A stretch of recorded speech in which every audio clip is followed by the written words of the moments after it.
The instant case, the defendant is charged with domestic assault second offense. Let me get into the file. That charge was reduced with a plea to domestic violence first offense. To credit the prosecutor's victim advocate staff, they're here, and they did get further contact from the complaining witness.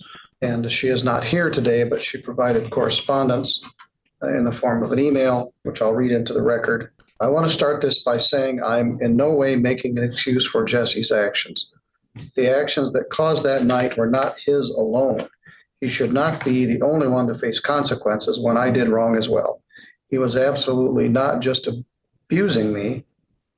He had never put his hands on me before that night. It was mutually combative. We were both being very immature, and we did not control our emotions in a healthy way. We together caused things to escalate to what they did, not just him. We were both the aggressors. I know Jesse, the real Jesse, while he's done his fair share of wrong or bad, he truly is not a bad person.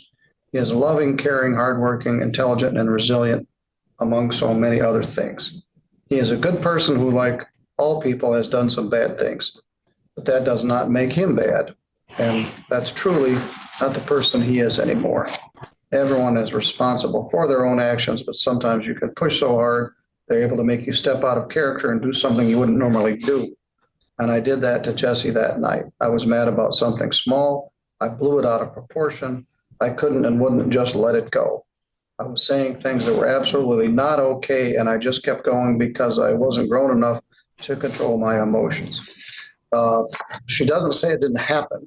She simply offers her perspective on it. The defendant also acknowledged to me that he pulled her hair and put her hands on her, and I felt that was sufficient for the plea. So she's sympathetic toward the defendant, and I'll take that into consideration. And thanks again to the prosecutor's staff for getting that on kind of short turnaround time. Ms. Ives, is there anything else you want to tell me? Well, Your Honor, I know my client's remorseful. He needs to take care of these other issues. I think he's just sincere that, he wished that, the whole event did not happen, or he wished that he would have handled it differently. I hope that going forward, he recognizes that, his past prior convictions aren't going to help him if he gets in future fights. So he's got to learn to control his emotions and walk away from, battles and not aggravate them further. He's had a lot of time to think about this, and now that he's incarcerated, this is going to give him a chance to get these other matters taken care of, because I think he does have a lot of potential, Your Honor. And I think he knows that now that he's really had to have some reflection on the whole matter. Hopefully the court will give him time served and let him move on. Thank you. Mr. O'Shea, is there anything else you want to tell me? I'm truly sorry about it. Obviously, I don't want anything to go back on her, so I would rather just do whatever I had to do. Well, I thought you were pretty straight up with me at the time of the plea on the 30th. You acknowledged that you pulled her hair. Yes, sir. And put your hands on her, and Yes, sir. that's sufficient, whether it was a mutual or not. You're wanted in Crawford County, which is Cadillac, and you're wanted in Van Buren County, which is Paw Paw.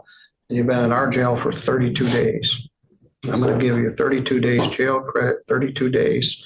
This is a second offense, so there's, I don't think, a need to put you on a domestic violence treatment program. She's not seeking that.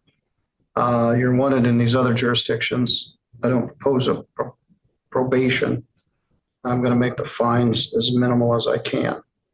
0 fine, $125 in state costs or 2 additional days. And I'm going to waive the attorney fee. I'm going to indicate may be released to Crawford or Van Buren County. Well, there's a saying that I say a lot. It's also in Latin, but I'll say it in English. The truth is somewhere in the middle. And that may be the circumstance here. You two don't have any children together. There is not a no contact provision. I've simply given you credit for jail time served, let you go to your other 2 jurisdictions. So nothing prohibits you from having contact with her. I think Ms. Ives's admonition was pretty on the mark. Keep doing this, you're going to have some real problems.